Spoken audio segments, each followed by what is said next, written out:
छत्तीसगढ़ का number 1 bulletin superfast Chhattisgarh देख रहे हैं आप और मैं हूं आपके साथ अवंतिका श्रीवास्तव। छत्तीसगढ़ की तमाम बड़ी खबरें आपके साथ साझा करेंगे और सबसे पहले बात जांजगीर चांपा की। बड़ी जानकारी, शादी समारोह में हर्ष फायरिंग हुई। रिवॉल्वर से हर्ष फायरिंग का वीडियो भी सामने आया है। सोशल मीडिया पर वीडियो लगातार वायरल हो रहा है। महिलाएं भी हर्ष फायरिंग करती हुई नजर आई हैं। परिवार के सदस्य एक साथ हर्ष फायर करते हैं। कांग्रेस नेता के बेटे की सगाई का कार्यक्रम बताया जा रहा था। जांजगीर एसपी ने जांच के आदेश दिए हैं। वीडियो देखिए।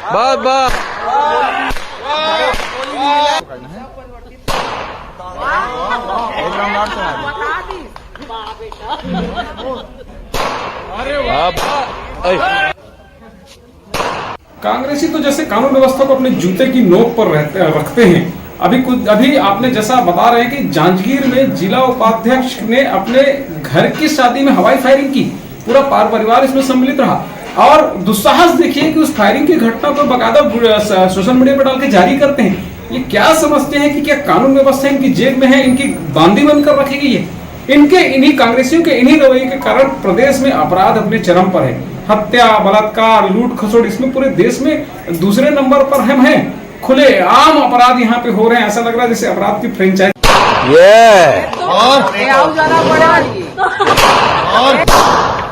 वाह वाह वाह वाह वाह, गजब। तो वीडियो आपको दिखा रहे हैं। साथ ही साथ बीजेपी की तरफ से भी अब इस पर निशाना साधा जा रहा है। इस तरह से जिलाध्यक्ष के परिवार में जब सगाई का कार्यक्रम हुआ तो यहाँ हर्ष फायरिंग की गई। न सिर्फ पुरुष बल्कि महिलाएं भी हर्ष फायर करती हुई नजर आई हैं। सोशल मीडिया पर अभी वीडियो लगातार वायरल हो रहा है और इसे लेकर अब विपक्ष हमलावर है। साथ ही साथ कानून व्यवस्था को लेकर भी सवाल किए जा रहे हैं। वाह, चलिए और ज्यादा चर्चा हम करेंगे इससे कि युगल तिवारी हमारे साथ रायपुर से लाइव जुड़ रहे हैं, उनका हम रुख करेंगे। युगल, इस तरह से रौब दिखाना, सोशल मीडिया पर शो ऑफ करना हो सकता है कि नेताओं को भारी पड़े, लेकिन विपक्ष की तरफ से जो निशाना साधा जा रहा है उससे भी अब कई गंभीर सवाल खड़े हो रहे हैं। युगल, देखिए अवंतिका, जब आप कोई अहम पद पर हो, जवाबदारी के पद पर हो, सत्ता कांग्रेस की है, ऐसे में इस तरह के जो मामले अगर सामने आएंगे तो विपक्ष का सवाल करना लाजमी हो जाता है। वैसे भी हर्ष फायरिंग को काफी खतरनाक माना जाता है और खास करके उन लोगों के लिए जो अभ्यस्त नहीं है, जो प्रशिक्षित नहीं है। एक्चुअली में जो बंदूक के जो गन के लाइसेंस है वो शस्त्रधारी जो होते हैं उन्हें बाकायदा ट्रेनिंग दी जाती है, उनके तभी उन्हें लाइसेंस जारी होता है। इस तरह से जब महिलाएं खुले में हर्ष फायरिंग करेंगी तो बिल्कुल सवाल उठना लाजमी है। और इस पूरे मामले को लेकर के जो जांजगीर के एसपी है प्रशांत अग्रवाल ने जांच के आदेश दिए हैं। चूंकि ये सोशल प्लेटफॉर्म पर ये वीडियो पूरी तरह से वायरल हो रहा था तो इसलिए ये काफी गंभीर मामला और भी हो जाता है। इससे देखा देखी और इस तरह के जो मामले हैं वो सामने आते हैं। जब रिसेप्शन हो, शादी समारोह हो, ऐसे में लोगों की जो हुजूम है, भीड़ है, वो ज्यादा वहां पर एकत्र रहती है। अगर कहीं जो है फायरिंग दूसरी ओर चली आई तो जान माल की भी हानि बिल्कुल इसमें संभावित रहती है, जिसे लेकर के लगातार जो अब बीजेपी ने कांग्रेस पर निशाना साधना शुरू कर दिया है। और चूंकि आप एक बड़े पद पर हैं, जो जिला के उपाध्यक्ष हैं जिला पंचायत के, तो ऐसे में सवाल तो होगा ही। अब देखना ही होगा कि जांजगीर पुलिस ने इस पूरे मामले को लेकर के जांच के आदेश दिए हैं। अब ये देखना होगा कि आगे किस तरह की कार्रवाई होती है। लेकिन इस तरह से खुले में हर्ष फायरिंग की छूट बिल्कुल कतई किसी को नहीं दी जा सकती। जी अवंतिका, बिल्कुल, बहुत ज्यादा जरूरत सख्त कार्रवाई की। शुक्रिया आपका युगल इस जानकारी के लिए। आगे बढ़ते बिलासपुर से बड़ी खबर का रुख करेंगे। जेल में बंद कैदी की मौत का मामला सामने आया। उसके बाद परिजनों और ग्रामीणों ने जमकर हंगामा किया है। कलेक्ट्रेट के सामने चक्का जाम किया है ग्रामीणों ने। दोषियों पर कार्रवाई की मांग की जा रही है। पुलिस पर मारपीट का गंभीर आरोप लगा है और इसी को लेकर ग्रामीण और परिजन यहाँ घंटों हंगामा करते रहे। तस्वीरें देखिए, इस तरह से कार्रवाई की मांग को लेकर प्रदर्शन उनकी तरफ से किया जा रहा था। पुलिस पर मारपीट के गंभीर आरोप हैं। कैदी की मौत का ये मामला है और इसे लेकर अब निष्पक्ष जांच की और कार्रवाई की मांग को लेकर ग्रामीण यहां हंगामा कर रहे हैं। बिलासपुर की तस्वीरें आपको दिखा रहे हैं। जेल में बंद कैदी की मौत हुई, उसके बाद परिजनों और ग्रामीणों ने जमकर बवाल मचाया। तस्वीरें आप देख रहे हैं किस तरह से सड़क पर जाम लगाकर परिजन और ग्रामीण बैठे थे। दोषियों पर कार्रवाई की मांग को लेकर लगातार नारेबाजी कर रहे थे।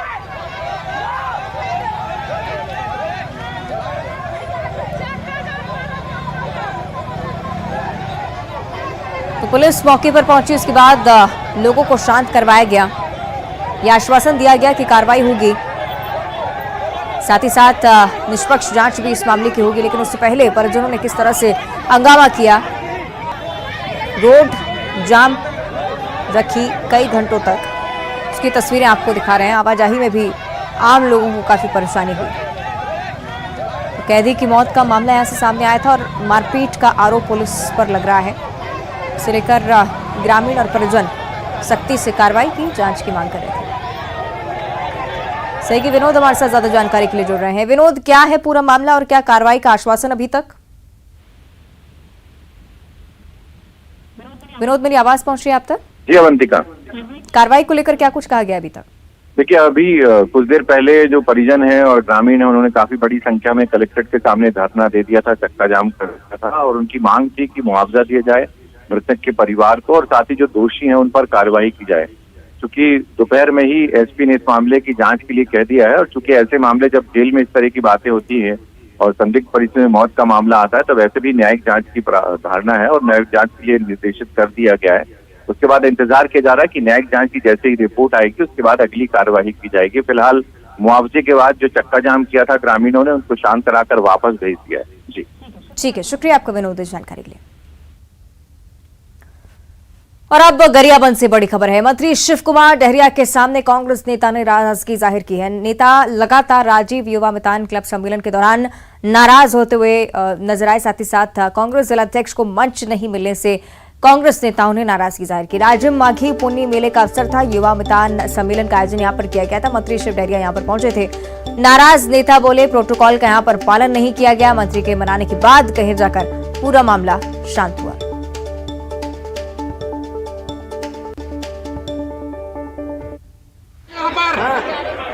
मनमानी स्टेज में बैठ जाती आप भी आप अधिकारी बन के हाथ जोड़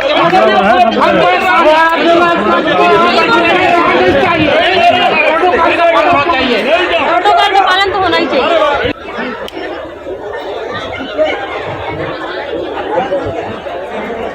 कोई प्रोटोकॉल नहीं यहाँ पर। गरियाबंद में कांग्रेस नेताओं ने नाराजगी जाहिर की। आगे बढ़ते हैं। रायगढ़ से इस वक्त एक बड़ी खबर सामने आ रही है। बांस की बाड़ी में अचानक से भीषण आग लग गई है। बांस की बाड़ी में आग लगने से मौके पर अफरा तफरी का माहौल। दमकल की 9 गाड़ियां आग बुझाने की कोशिश में जुटी हुई। 25 एकड़ में बांस की बाड़ी यहां पर लगाई गई थी। तस्वीरें देखिए, तस्वीरें आपकी टीवी स्क्रीन पर। कोतरा रोड थाना क्षेत्र के ननझर गांव की पूरी घटना। कोतरा रोड थाना प्रभारी गिरिधर साव ने इस पूरे मामले को लेकर जानकारी दी है। मौके पर रायगढ़ पुलिस के जवान भी मौजूद हैं, लेकिन भीषण आग की लपटें देखने को मिल रही हैं। तस्वीरें आपकी टीवी स्क्रीन पर। जांच के बाद आग लगने के कारणों का खुलासा होगा, लेकिन प्राथमिकता फिलहाल यही कि इस आग पर जल्द से जल्द काबू पाया जा सके। बांस की बाड़ी जिसमें भीषण आग लगी, आग की लपटें आपकी टीवी स्क्रीन पर साफ तौर पर नजर आ रही हैं। धुएं का गुबार भी चारों ओर। फिलहाल ये जानकारी कि 9 टीमें दमकल की इस आग पर काबू पाने की मशक्कत में जुटी हुई। तो कोतरा रोड थाना प्रभारी ने इस पूरे मामले को लेकर जानकारी दी है।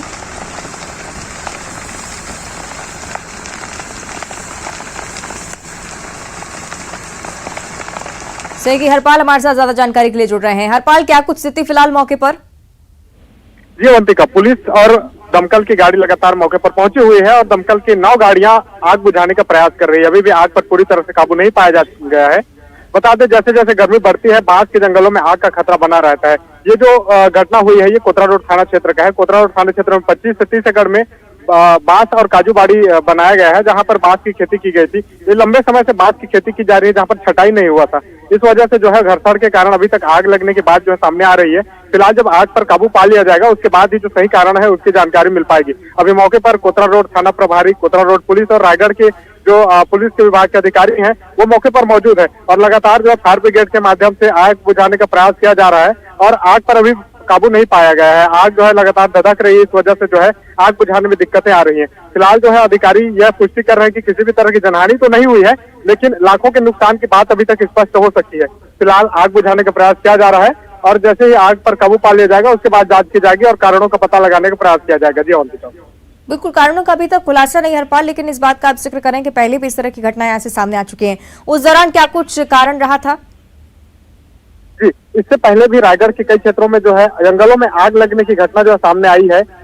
वन विभाग के द्वारा भी जानकारी दी जाती है कि जहां पर सघन वन है या जहां पर बांस के घरसर वाले क्षेत्र है, वहां छटाई करने के लिए इनको पहले से निर्देशित कर दिया जाता है, लेकिन कहीं न कहीं ये लापरवाही है। बाड़ी जो संचालक है, जो वहाँ के किसान है, उनकी लापरवाही है, जिसके द्वारा जो है छटाई नहीं किया गया था, जो हवा के घरसर के कारण जो है आग लगने के बाद जो है अभी तक अंदाजा लगाया जा रहा है। जी अवंतिका।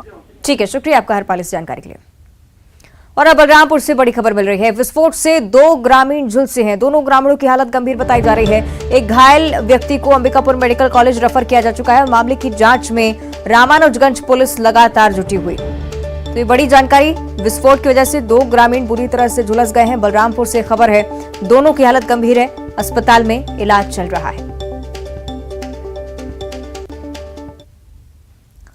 और अब सुकमा की ओर रुख करेंगे, जहां विस्फोटक सामग्री के साथ 3 नक्सली गिरफ्तार किए गए हैं। 1 लाख का इनामी नक्सली भी गिरफ्तार हुआ है। विभिन्न घटनाओं में शामिल थे तीनों नक्सली। इस बारे में भी जानकारी कि तीनों नक्सलियों को कोर्ट में पेश किया गया है। पेशी के बाद नक्सलियों को जेल भेज दिया गया।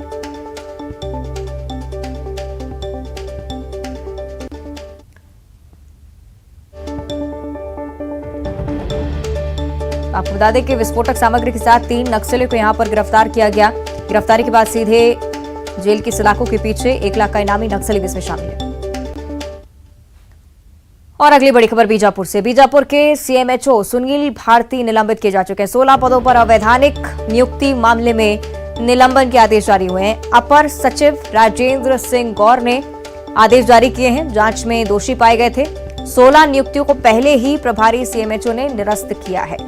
पहले ये मामला सामने आया था जिसमें पदों से ज्यादा नियुक्तियां की जा चुकी थी, और उसके बाद अब लगातार एक्शन इस मामले में हो रहा है। 16 लोगों को पहले से ही निरस्त कर दिया गया था इस नियुक्ति को, और उसके बाद अब देखिए सीएमएचओ के खिलाफ भी कार्रवाई हुई है। बीजापुर के सीएमएचओ सुनील भारती को निलंबित किया जा चुका है। 16 पदों पर अवैधानिक नियुक्तियां हुई थी और इस मामले में निलंबन के आदेश जारी हुए हैं। अपर सचिव राजेंद्र सिंह गौर ने आदेश जारी किए हैं। जांच में सीएमएचओ दोषी पाए गए थे।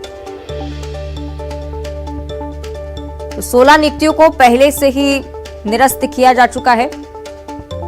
सीएमएचओ भी इस मामले में दोषी पाए गए हैं। उन्हें भी निलंबित करने का आदेश जारी हो चुका है। तो पदों से ज्यादा नियुक्ति यहां पर की गई थी। 16 ऐसे व्यक्ति थे जो कि नियुक्त किए गए थे, जबकि पद खाली नहीं थे। उसके बाद जांच हुई। सघन जांच में यह पाया गया कि सीएमएचओ इस पूरे मामले में दोषी हैं। उन्हें निलंबित किया जा चुका है। बड़ी कार्रवाई उनके खिलाफ। साथ ही साथ जो 16 लोगों को नियुक्त किया गया था, उनकी नियुक्तियां पहले ही निलंबित हो चुकी हैं। सहयोगी भरत हमारे साथ ज्यादा जानकारी के लिए फोन लाइन पर जुड़ रहे हैं। भरत, क्या कुछ जानकारी फिलहाल इस आदेश पर? बिल्कुल अवंतिका, मैं आपको बता दूं, जो ग्रामीण स्वास्थ्य संयोजक और जो संयोजिका हैं, जो कुल 16 पदों पर अवैधानिक तौर पे नियुक्ति सीएमएचओ डॉक्टर जो सुनील भारती उनके द्वारा कुछ महीने पहले की गई, जिसको लेकर लगातार सवाल उत्पन्न हो रहे थे। मीडिया पे खबरें भी आई थी। उसके पश्चात ही टीम गठित की गई थी। जिला प्रशासन ने संज्ञान पे भी लिया था। उसके बाद डिप्टी कलेक्टर के सानिध्य में एक टीम गठित की गई थी। उसके बाद जो दस्तावेज है उसको खंगाला गया था। खंगालने के पश्चात ही पूरी तरीके से सीएमएचओ ने गलत तरीके से, फर्जी तरीके से 16 लोगों की नियुक्ति की गई थी, जिसको लेकर उन्हें उनके पद से भी हटा दिया गया था। लेकिन आज आदेश जो है वो जारी हो गई है और सुनील भारती जो सीएमएचओ है उनको निलंबित कर दिया गया है। इस तरीके से लगातार सवाल उत्पन्न हो रहे थे। जो 16 जो भर्ती, जो स्वास्थ्य जो कर्मचारी है, उन पर भर्ती की गई थी, पूरी तरीके से फर्जी तरीके से खेल खेला गया था। इसमें कहीं ना कहीं बड़ा लेन देन की भी बात की जा रही थी। लेकिन आज यानी कि बड़ी कार्रवाई अब इस पूरे मामले को लेकर। शुक्रिया आपको भरत इस जानकारी के लिए।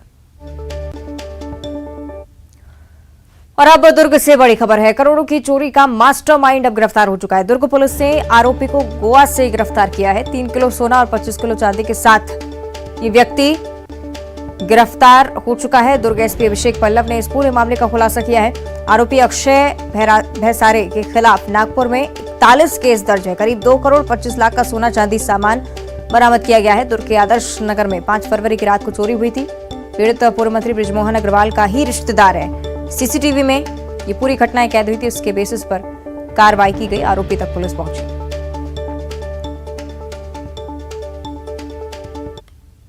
अभी हम लोग शॉर्ट्स में वहीं पर ही बैठ गए, आराम से दिख गया वो। खुद जाके होम डिलीवरी कर दे।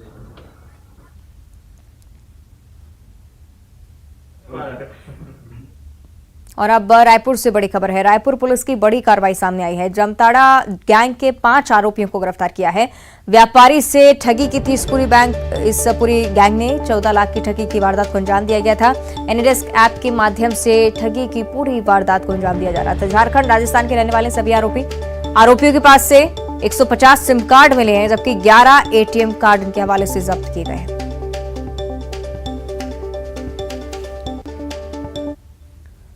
और छत्तीसगढ़ में पिछले दिनों हुई बीजेपी नेताओं की हत्या का मामला संसद तक पहुंच गया है। बीजेपी सांसद अरुण साव ने संसद में मुद्दा उठाया।